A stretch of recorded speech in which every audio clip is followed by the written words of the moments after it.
Hey, what's going on? How y'all doing out there today? This is your Uncle Steve and Uncle Steve's Lounge for today's edition of the Monday Minutia. And yes, we are still focused a little bit on yesterday's horrific showing against the New Orleans Saints. But at this point, do we have bigger fish to fry than worrying about our longtime rivals and their Super Bowl win yesterday? I'm gonna ask you all how you feel about that. As much as we're disappointed in the game, do we have bigger fish to fry, or is this playoff run more important than beating the Saints? I think it is. I want to see your opinion when we get back on the other side. You're in Uncle Steve's Lounge.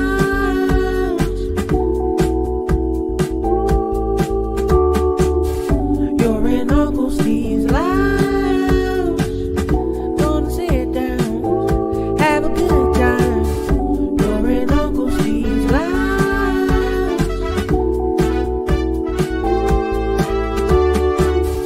You're in Uncle Steve's Lounge. Gonna sit down, have a good time. You're in Uncle Steve's Lounge.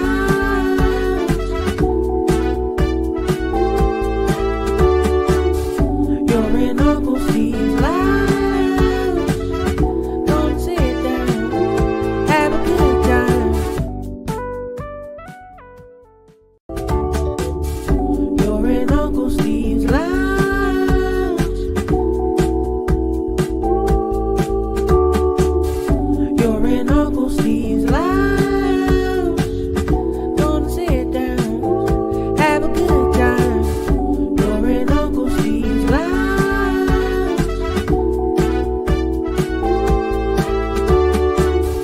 You're in Uncle Steve's Lounge. Gonna sit down, have a good time. You're in Uncle Steve's Lounge.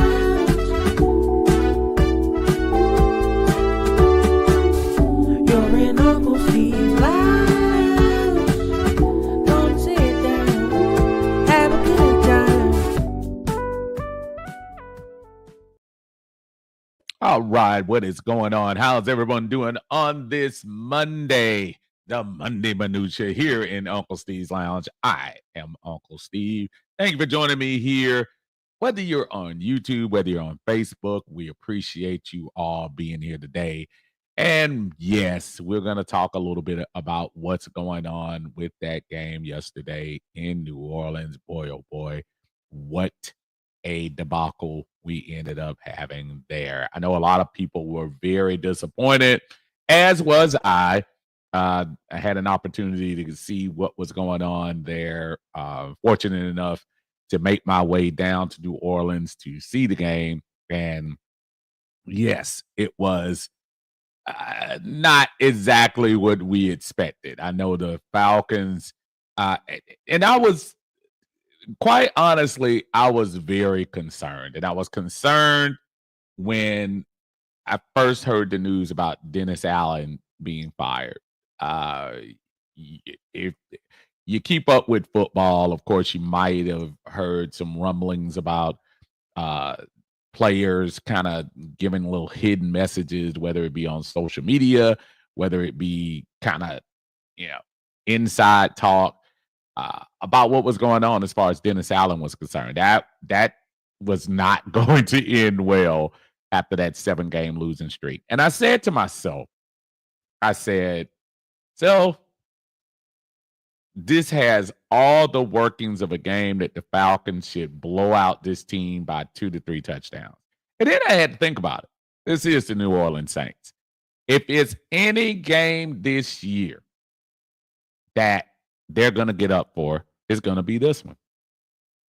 And for some reason, and I meant to come online, I meant to come online last week and I didn't get a chance to talk about it. But I thought for some reason this game kept popping up in my mind. And that was the game in 2019. And I know if you all remember that game, that was a game where if memory serves me correctly, I think we were coming off a bye. And the first team on deck was the New Orleans Saints. New Orleans was riding high. I think they were like 7-1, 7-2, whatever they were. Falcons were reeling. You heard rumors about Dan Quinn possibly getting dismissed. Uh, Falcon fans had kind of the Super Bowl haze had kind of faded off, and there was no reason for the Atlanta Falcons to go into New Orleans and do what they did to them. But guess what? Not only did the Falcons rally, but they probably played their best game of 2019 as they went into the Superdome and defeated the Saints 26-9, I think the score was. And for some reason, that game popped up in my mind. I kept thinking to myself, this New Orleans Saints team had absolutely nothing to lose. They lost their coach. They traded away their all-pro cornerback. Olave, unfortunately, was injured, and I don't think anybody's officially said he's done for the season, but chances are you're probably not going to see a whole lot of him for the rest of the season. It just had all the elements of a game that the Falcons usually don't overcome, which is just that momentum. And as I went into the stadium, and this is me talking as a Falcons fan, because there were plenty of Falcon fans out there. Probably not as many as I kind of thought. At first, looking at pre-film and looking at things on social media, and you saw these little pockets of fans and things like that. And I thought it was a lot of folks out there. It was some folks, but it wasn't as overwhelming as I thought. But man, I tell you what I was impressed with, because it is what it is. I don't like the New Orleans Saints team at all. And the fans can get on your nerves. But you give credit to those fans that came out to that game, because I tell you, they were on fire from the beginning to the very end for their team. Team had lost 7 in a row. It could have been woe is me. They could have, and I'm sure some of them, I talked to some of the fans that were even around us. A lot of them not crazy about Derek Carr. They weren't crazy about Dennis Allen. Still think a lot of things could happen. But when that team got on the field, for those 3 hours, those fans were there and those fans were loud. And the one thing you can never accuse New Orleans Saints fans of doing is being passionate. And yeah, that's me coming from an Atlanta Falcon fan, because they were on fire for their team.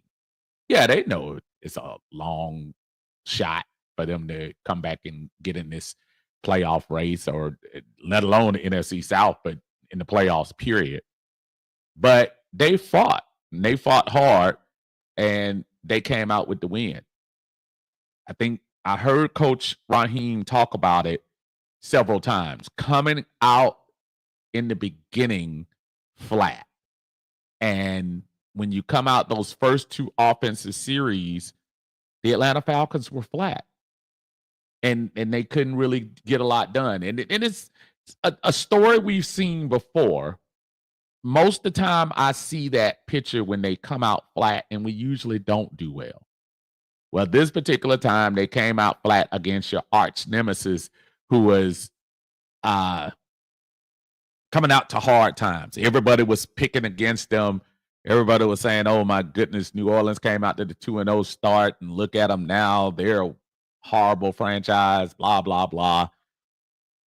And they looked within each other, and they said to themselves, you know what? But if we going to beat one team, we're going to beat one team in the NFL, it's going to be the Atlanta Falcons. And they beat us. There was nothing cheap about that win yesterday. Oh, there were plenty of opportunities for Atlanta to find their way back in that game. Plenty of opportunities for the Atlanta Falcons to actually win that game. Got New Orleans handed it to them on a silver platter 3 different times in the fourth quarter, and they couldn't capitalize.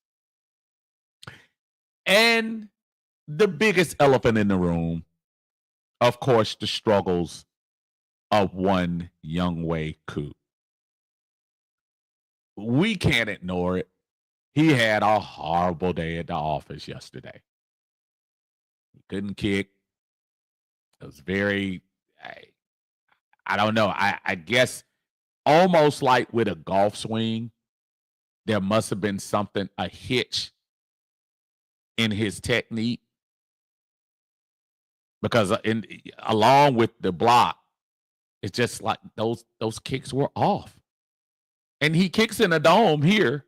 So it's not like that's much of an excuse. I would almost give him more of an excuse if it was outside, where the elements play more of a factor. But Younghoe just missed those kicks. And we got to give it to him like we give it to Kirk Cousins when he's not doing well. Bijan when he's not doing well. Kyle Pitts when he's not doing well. We're going to give it to him. We're going to give it to Younghoe. But I also caution to say, well, the last time these two teams played, the same guy that everybody wants to cut now was the one who kicked the 58-yard field goal to beat him last time. No, I'm not absolving him from blame for yesterday. But I also say, slow down. We're emotional about it in the moment. And we clearly understand that those 3 missed kicks made a difference. But I also stepped back and said, this is also the guy that had to kick 54-yard field goal to go into overtime against Tampa. Kicked the 58-yard field goal, which at the time was a record for the Benz at the time. I think the guy from Seattle came out and broke it the next week. So, but I'm not going to tell anybody how to treat Mr. Koo. But I'm also saying, we'll need him later. And guess what? Had we moved down the field, we were going to need him again. After the game, clearly kind of shaken. Saw the picture of him and Arthur Blank on the sideline. Owned it in the locker room. He's got to do better, and he does. So as long as he gives accountability, I'm fine.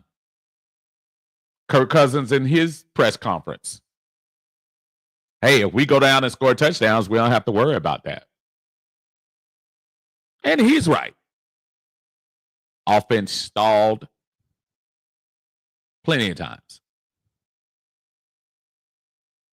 And our defense, goodness gracious. They played kind of what the Falcons do. They gave away the 2 plays in the first half, the two long plays, made MVS look like Jerry Rice. And really, that was kind of it. That was it. I know we're going to nitpick plays, and on this play, you should have blocked the thing. And he's just going, no, they gave up 20 points. You give up 20 points in the NFL game, you should be in it. Or, more importantly, you probably should win it. And we didn't. No excuses. It is what it is. Wasted a really good performance from Bijan Robinson yesterday. 116 yards, 20 carries, 2 touchdowns. Nobody but fantasy owners are going to talk about it because we lost. You held Alvin Kamara, though it seemed like in the first half he was gashing and trashing and doing all that. But then, as the Falcons do most of the games this year, whatever that magical halftime speech with the defensive guys, Falcons shut them down the second half. Saints scored 3 points. They scored 3 points in the second half. Yes, Younghoe Koo comes with a lot of blame, but we also have to do better. We got to score in that situation. New Orleans did some great things too. They pressed the Falcons. They played tight man-to-man near the end. They were challenging those throws. And I know the 2 sack fumbles didn't help, especially the one at the very end. But for the most part, if you're being honest, the protection wasn't horrific. The timing was. Kirk trying to be a little too aggressive. He hadn't been aggressive all game long. And I said to myself, take your time, brother. We got about 3+ minutes. Take your time. And he threw that interception. I said, but he really didn't need to. I know he was trying to be aggressive. Again, as a quarterback, a veteran quarterback, that's your job. You want to be aggressive. But I really do feel like this team is still pretty much gonna be better. I think we're gonna be better for games like this. If you're gonna look at it and just judge New Orleans on the now 3-7 record, then shame on you. You didn't watch the game. You didn't see how they was played. Falcons don't have any quit in them, folks. This is not a team that has to quit in them. But these NFL games are super, super tight. Ask Kansas City yesterday. The lone undefeated team in the NFL. They had no business winning that game. But it came down to one play. And on one play, one team executed, one team did not. That's the NFL we're in, folks. The days of the 40-0 game and the 38-10 game, for the most part, those are anomalies. They're not going to happen every day. As fans, we want it. We want it for bragging rights. We want it for fantasy stats, which is fine. Not dogging people out for that. I guess I'm saying Atlanta is in it for the long haul. So while I'm upset that we lost to our rival Saints, I'm Monday right now. I'm more focused on the big picture, and the big picture says the Falcons are 6-4. The Falcons are literally 2 games up, and quite honestly, you could say 3 games up in the NFC South, because Tampa Bay is going to have to have one more win than we do in order to win the South. And in the conference right now, we're the number 3 seed. I don't apologize for any of that. The Falcons set themselves up for that. Falcons are still 6-2 in the conference. 6-2 is the 3rd best record in the NFC right now at 6-2, only behind Detroit and right now the Commanders. That's it. So if you take care of your business the rest of the way, I understand the Saints game is hard. For the fans, we want it. For the fans, we need it. We need that little bit in our pocket to hold over the Saints fans for bragging rights for next year. But Ladies and gentlemen, we got bigger fish to fry this year. The Saints Falcons ended up 1-1 this year, and that's fine. Right now, we have 7 games left, and I need wins.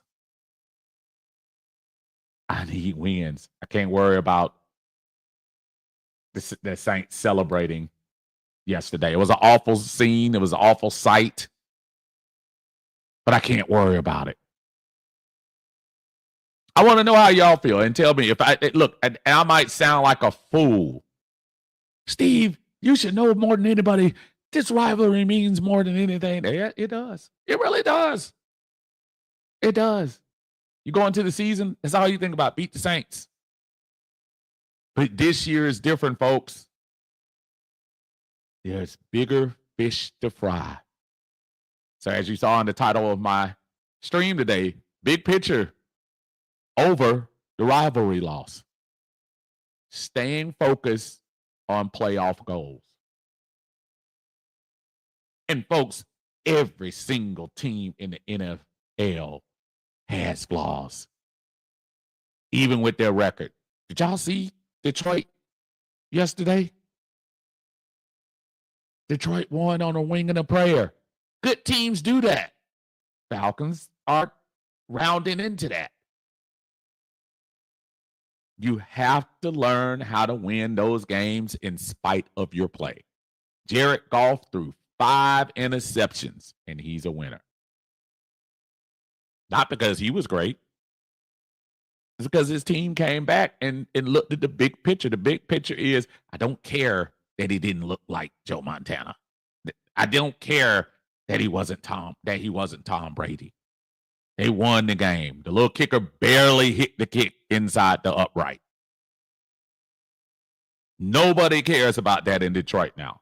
It's win, keep it moving. And that's why I went with the Falcons. Yep, Saints. Good game. Not afraid to say it. Don't like the Saints. Don't like Saints fans. But you call it what it is. They won the game. They wanted it more than you wanted it. And I really mean that as far as the team was concerned. The Saints really wanted that game. Did y'all watch the reaction? Special team coach act like he had won the national championship.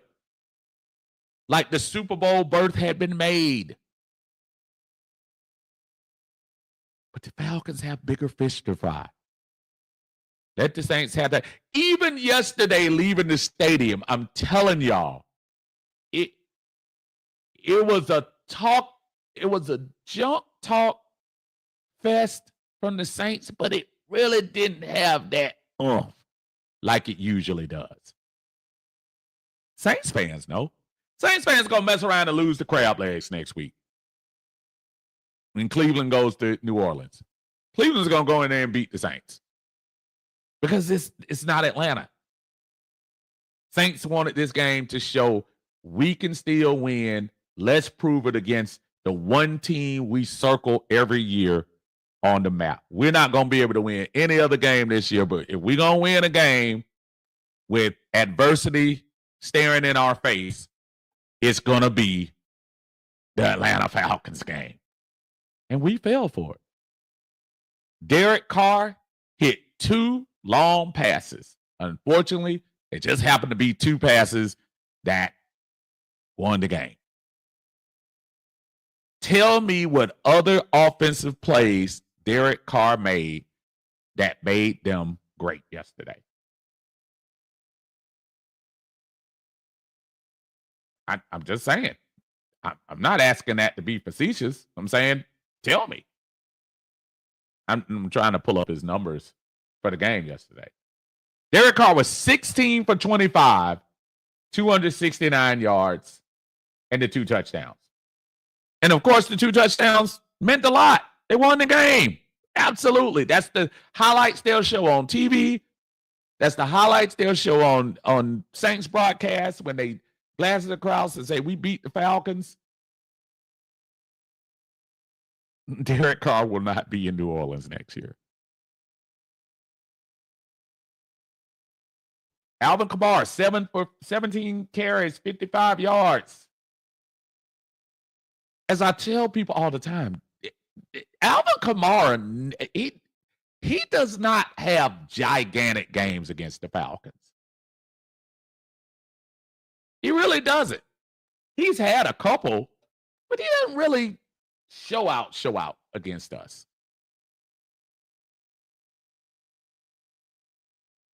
So, yes, we lost, but I just want everybody to know the big picture is 6-4, leading the South. No matter what happens against Denver, we'll be leading the South next week. And Lord forbid, even if something else happened where we lost and Tampa won 2 in a row, we still be on top in the NFC South. Now, going forward, next game is Denver. Focus on Denver. Denver just had a heartbreaking loss. Denver knew they had a chance to win the game. So that's not going to be the pushover game that everybody thought it was going to be when the schedule came out.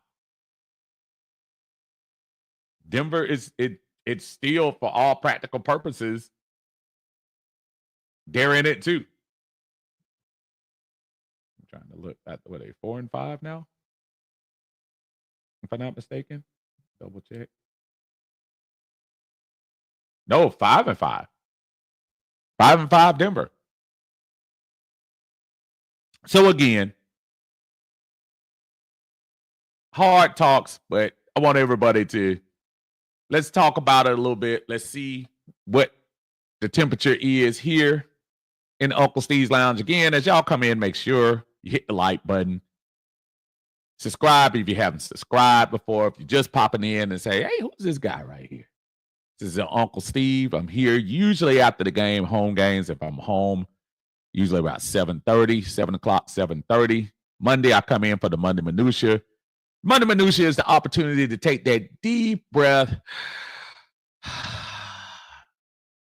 and realize, hey, what really happened?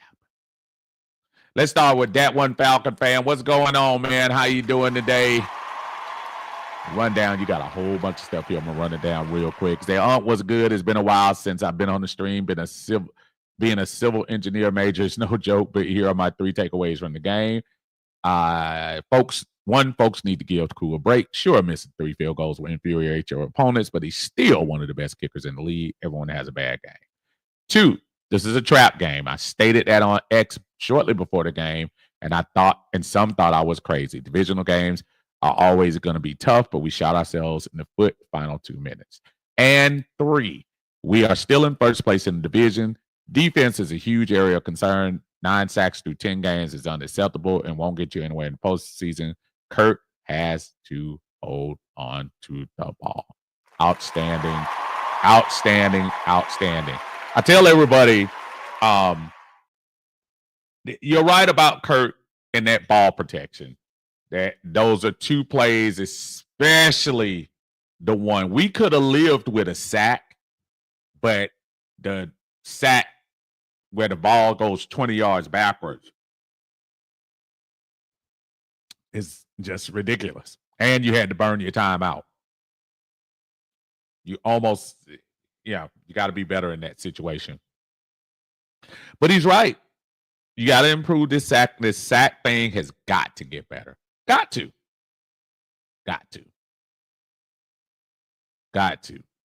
Brother Henry's in the house. What's going on, brother? He said, hello, Uncle Steve and the Falcons family. I hope you're having a great one. It's only one game. No need to panic. And again, I think people are panicking in a way of it was the Saints more than it was we're done for the season. If I'm reading it correct, I think this was the Saints. We always want to beat the Saints. I don't care what happens in the season. If we lose all games during the season, we want to be 2-15, and those 2 wins will be against the Saints. I think that's probably the most infuriating thing to fans. And I get that. That's just long-time rivalry. That's just, I don't like the other team on the other side. I can live with that. So to your point, You're right. There's only one game. He said the 49ers helped the Falcons by beating the Buccaneers too. Absolutely they did. One game at a time. Just take care of Denver next and go into the bye week. Hopefully that'll be the necessary reset they sorely need. And y'all know the Falcons haven't lost back-to-back games this year. So I have faith in what Raheem and the folks are doing up there to know that they'll be ready for Denver and maybe getting away from the division, getting away, a little further out to a unfamiliar foe in the AFC. Maybe that could work some wonders. I don't want to sleep on Denver at all. Their defense is really nice. Still don't have a lot of faith in what Bo Nix and company are doing. If they put up more than 24 points, the Falcons should be ashamed of themselves because this is not a very good offense. So go out there and compete and just be one play better. That's what you have to be. The NFL is at a point now where you just need to be one play better than the other team. That's it. Greg, what's going on, man? How you doing? Good to see you, brother. Said, what's up, Unc? It's been a minute since I caught you live as a fellow vet. Happy Veterans Day to you, man. And I apologize out the beginning. Very, very happy birthday. Happy Veterans Day to all my fellow veterans out there. Great job, everyone. Whether you're in active service right now, whether you were in the service a long time ago like myself, and a lot of the folks that are protecting this nation right now, they need your love, they need your prayers, they need your support. Just make sure y'all, if you see a veteran for the rest of the day at least, tell them thank you and we appreciate you. Proud Army vet here. Been getting in touch with a lot of my veterans. I talked to one of my buddies today that I had not talked to. Trying to think last time I talked to him and saw him. Last time I saw him physically was about 33 years ago. So good to have conversation with him going back and forth. We're talking about hopefully trying to get together in very soon, but it was very good to hear from him. Coach Thompson in the house. What's going on, man? How are you doing, brother? It is good to see you, man. Part of the vaunted Johnson C. Smith football coaching staff there doing their thing this year, man. Proud of y'all. What y'all doing, man? Big time. Coach says that unscouted look is very difficult to prep for. You have a motivated team playing for a new coach. It is a rivalry. Records don't matter. One of them things just may happen. They just don't let that loss beat you twice. There you go. That's some good sound advice. Very good sound advice. You don't know what that new energy is going to do to a team. And just kind of like Coach said, it could do one or two things. It can go negatively, or it could inspire things that they hadn't seen earlier in the year. And I think in this particular case, it inspired some, in my opinion, elevated defensive play. The Saints don't have a trash defense, but they played really good yesterday. They played, man, I noticed they played a lot of man, especially in the second half. Kurt was putting, hey, man, I'm going to tell you something, man. Yeah, Kurt made a bad interception near the end. Kirk had to put some balls in the hole and listen, if we can get to the playoffs, this wide receiver team, difficult catches yesterday from Drake, from Kyle, from Mooney, from Ray. These guys know how to catch. And now they're getting put up the bat from a quality quarterback. This is not a team to sleep on. So hopefully they'll get that aspect together and be ready for business, which I'm hoping is the first playoff berth in about 7 years. David Stark is in the house. What's going on, Dave? David says, "What's up, Steve? Yesterday's loss stung. Koo is concerning and maybe needs to start looking for his replacement next year. But let's move on to the Broncos. Their defense is legit." He's right about the defense. Defense is legit. Young Wei, look, I've watched, and I'm not making excuses for Young Wei Koo. Young Wei Koo has missed a lot of field goals this year, and he's kind of missed them in bunches. If you think about it. Was it the Tampa game that he missed a lot as well? I'm trying to get to the stats here. And here we go. Young Wei this year is 7 for 24. Of course, the longest is that 58-yard field goal.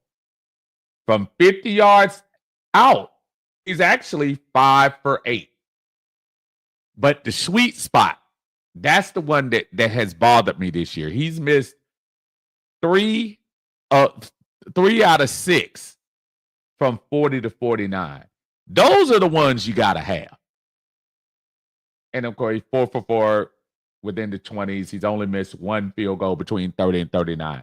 That field goal range between 40 and 49, that's got to be as automatic as the 20-yarder. That's got to be as automatic as those. And I know we're in a world where people don't want to make excuses for you, but you got to have those kicks. You got to. I was looking on here for my buddy Justin Tucker this year. This year, Justin Tucker, just to give a comparison, not to dog him out. This year, Justin Tucker is 15 out of 19. We're not used to that. But from 50 yards out, he is 2 out of 5. That's uncanny for him. Are we going to cut him? No. So I just say from Young Wei Koo's standpoint, yeah, maybe at the end of the year, we might have to reevaluate some things. I would just say let's see if he can get out of it. I think he can. Greg says we are still leading the division and everything is still in front of us. I think we're fine. I think we are too. Douglas, what's going on, brother? How you doing? He said we will win. We will beat the Broncos, and I'm not worried. We're not the same Falcons team like last year, and that's a good point. I don't think we're the same team either. I do think we again, we haven't lost back-to-back games this year, which lets me know that this team learns as we go. And as long as you can learn as you go, that's a positive for me. Keep it moving to, the next game. Backtown Dirty, what's going on, brother? Good to see you. Thanks for joining us in Uncle Steve's Lounge. Appreciate you. Travis Preston is in here too. What's up, Travis? Good to see you. Travis says, rivalry, division games, you throw the records out of the window. We're still 4-1 in the division. Focus on getting in the playoffs.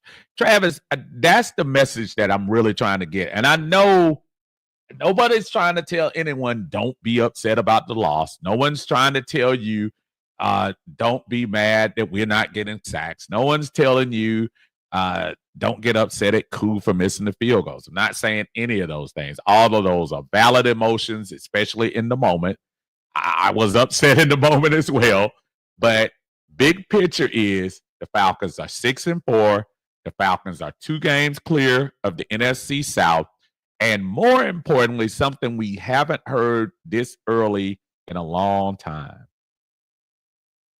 The Falcons control their own destiny. And they do. Henry said, let's hope this is the wake-up call the Falcons need to get their groove back. I hear you. I hope so. ATL Skate Man in the house. What's going on? How you feeling, brother? Good to see you. Again, as y'all coming into the lounge, y'all make sure y'all hit that like button on your mobile device. I don't think you hit it on the TV or computer. Hit that for me if you can. Here it says Kirk has to start using his wheels to extend drives too. Here's the problem, Henry. I don't think he has them. I think what you're seeing when he moved, it bothers me that he's not able to move around in the pocket. It does, but man, they've given a couple of those sacks. A couple of those sacks were not like very quick. I know Zach Robinson, he has some really good routes that some of these wide receivers are doing, but we actually need to have a couple of these routes where we can bail Kirk out too, because some of these things take too long to develop, and Kirk doesn't have the athleticism, to your point, to get out of this.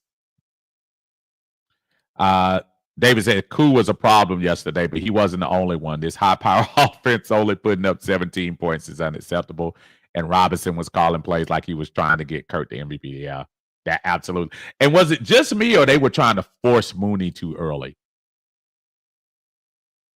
It seemed like they were trying to absolutely force Mooney into the game. They finally got him, but too much of a force. Calvin, what's going on, man? How you doing? Good to see you. Thank you for joining us in Uncle Steve's Lounge. He said, Raheem got to tell late this defensive scheme ain't cutting it. When it comes to rushing the passer, absolutely, I agree. Now, I don't want to lose my mind. They gave up 2 horrible passes yesterday. And that's something, and really, that was the one thing you could say about the Falcons secondary before yesterday, is that we haven't given up a lot of long plays. We really haven't. Not a lot of them. But they gave up a couple of them yesterday. And that's just uncanny. And I think we, need to start looking at, boy, oh boy, what is going on? Is that something that a pass rush can help? Derek Carr is not an elite quarterback, but boy, you got to give him credit. Those passes were right in there. Got to give it to him. Zach Bow 50, what's going on? How you doing, brother?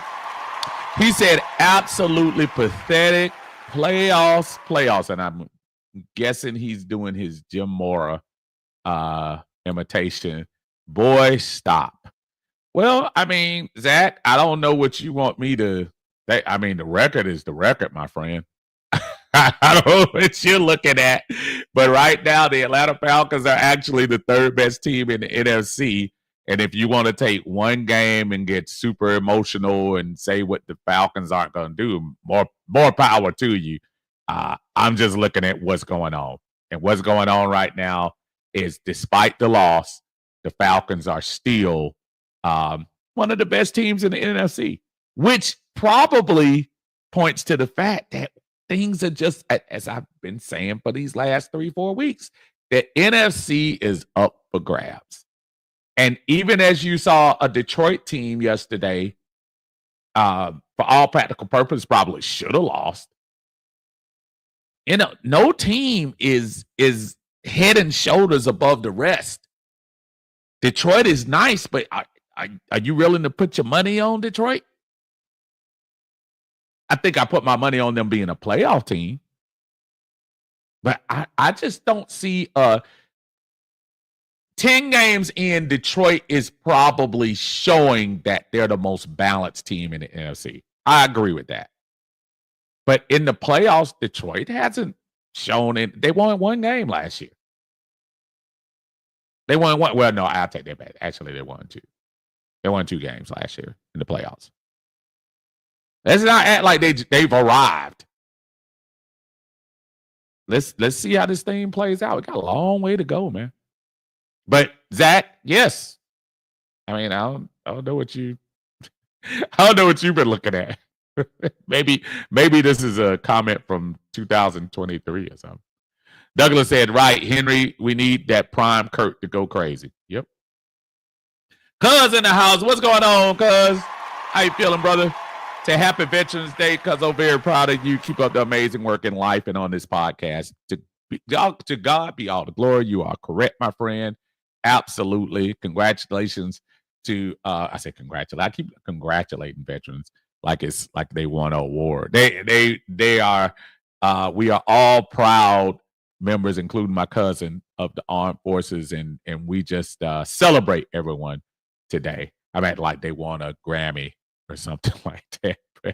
But we are big, big believers in protecting this country and should be celebrated. Drew in the house. What's going on, Drew? How you doing? Why does it sound like him go? There you go, brother.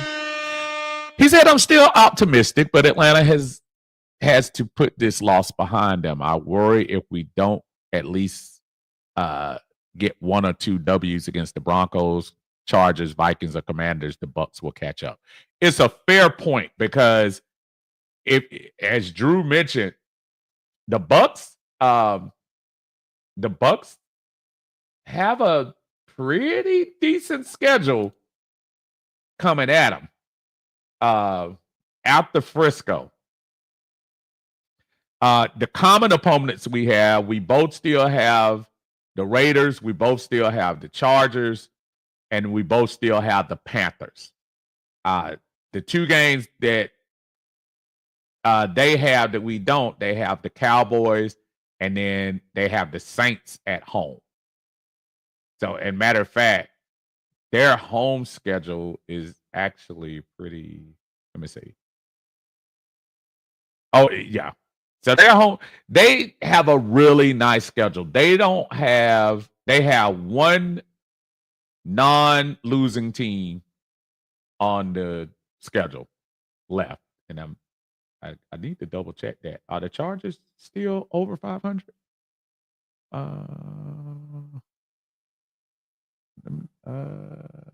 on. Double check the Chargers record. Chargers are currently 6-3. So they have one winning team left on their record, on their schedule. So yeah, you're right, Drew. You're absolutely right. We got to take care of business. That includes the Broncos coming up this week. Matt Town says, Uncle Steve, in your opinion, do we have the right personnel there for the 3-4? I don't think so. And Matt Town, if you're old school like I am, when you start talking about the 3-4, and I know we're in a different age where, you want to be, versatile and whatever. 3-4, you got to have a space eater. You got to. And we don't have one. Grady is too light now. Grady can't be a space eater. Omanyata is not meant to be a space eater. You need the big Vita Vea in there. You need a big guy like that in there. You got to. You cannot survive without big space eaters. So I don't think we do, brother. I don't think we do. I'll start in the house. What's going on, man? What is going on? What is going on?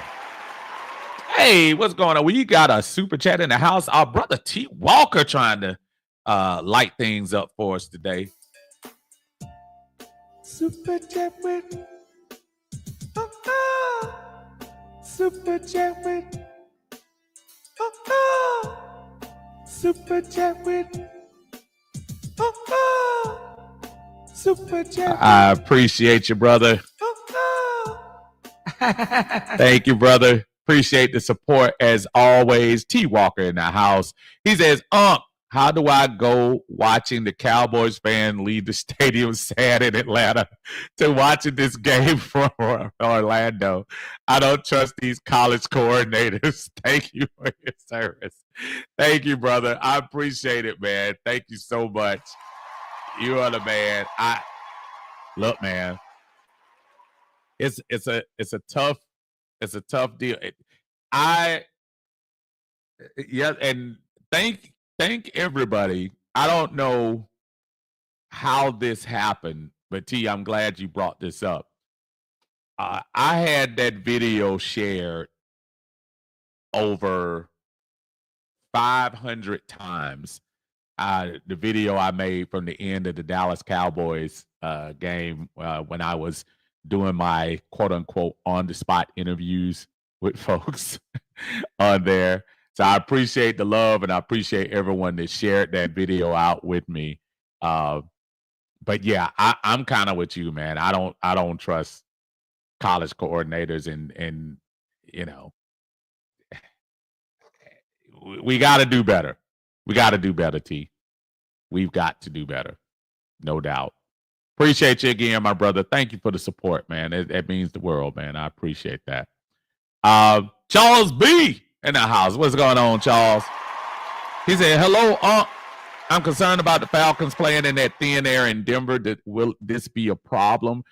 I'm hoping that, these days teams are very knowledgeable of things like that. I'll never forget a few years ago, if y'all remember when Tevin Coleman was told he had the little, I say the little, and I didn't mean to disparage that. Like he had the sickle cell trait, and in high elevations, that was something that could be very dangerous to him.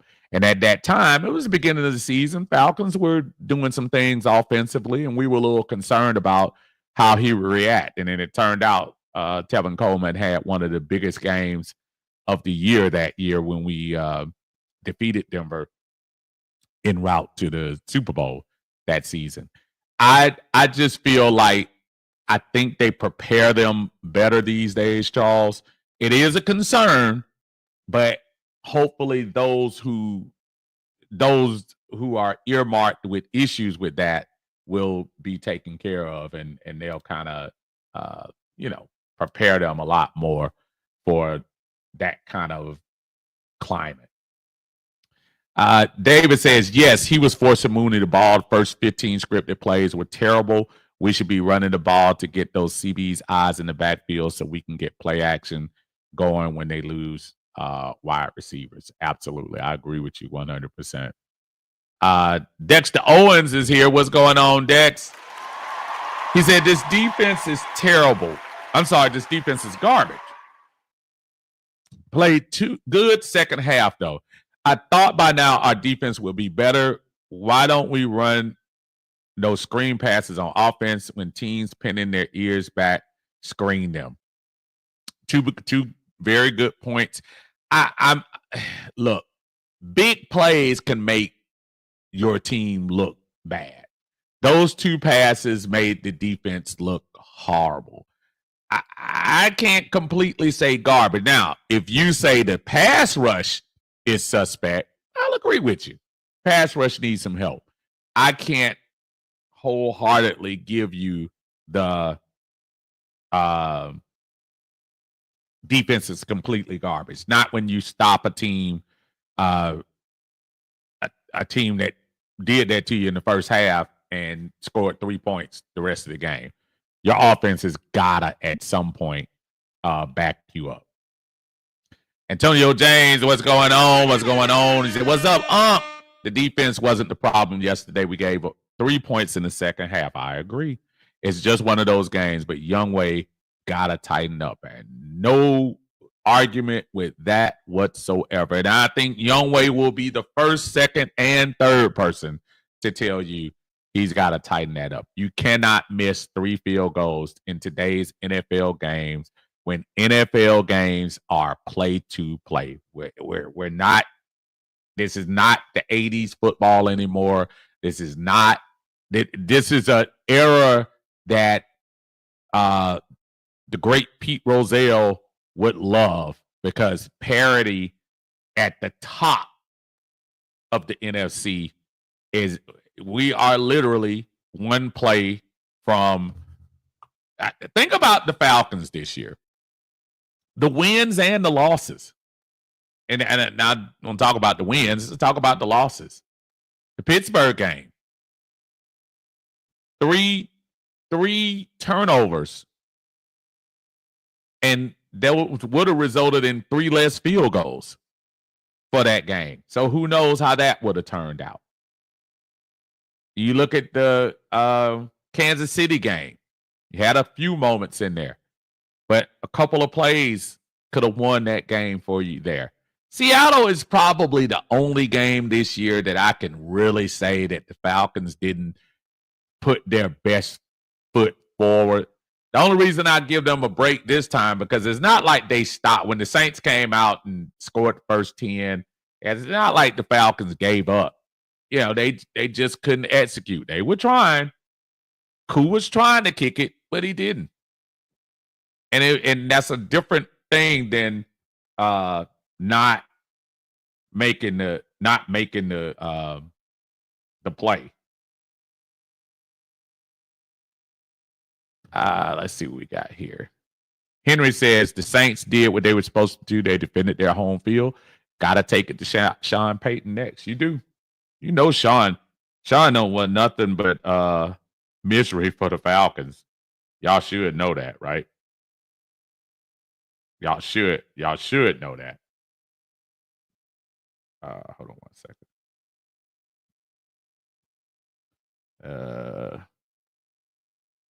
Got something domestic here going on. There we go. All right. Raymond Collins is in the house. What's going on, Raymond? How you doing, brother? Good to see you. Thanks for joining us in Uncle Steve's Lounge. I appreciate y'all as always.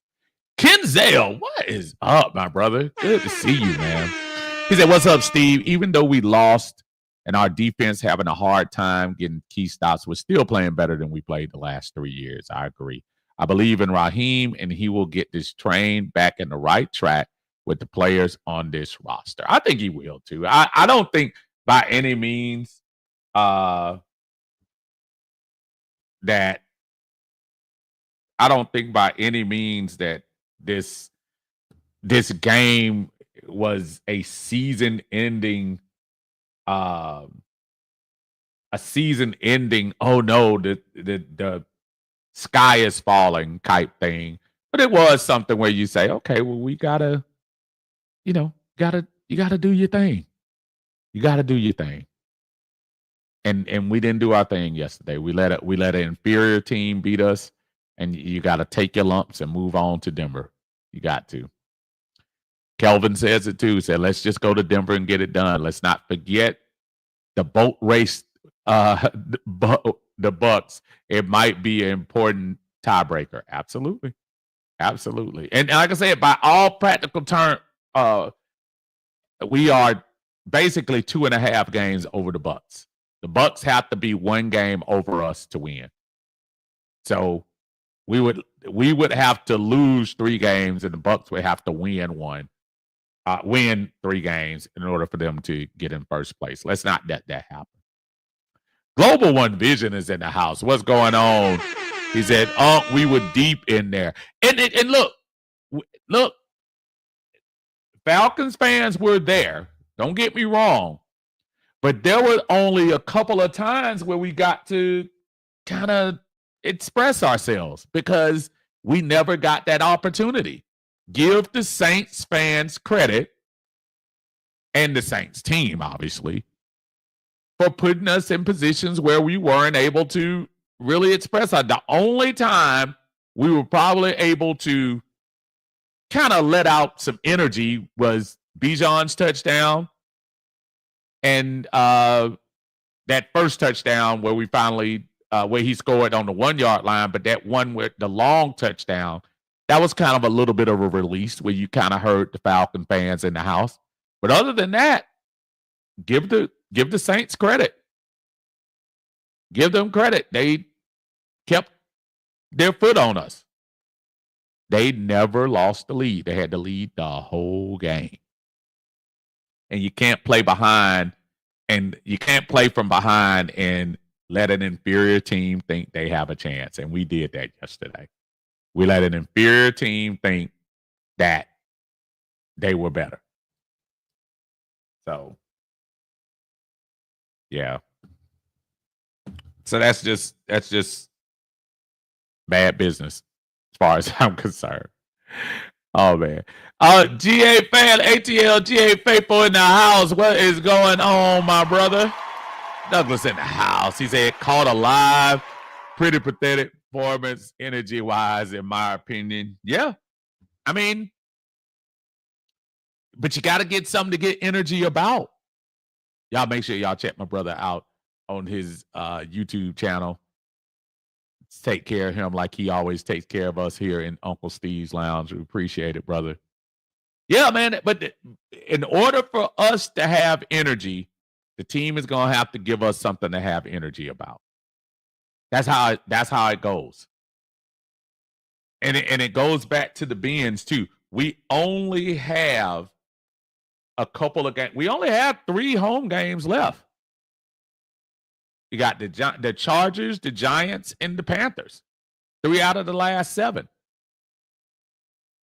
So we need to bring that same energy that they had. Antonio says, yesterday was a classic boost from a coaching change. Yes, it was. And again, remember, if you saw the end,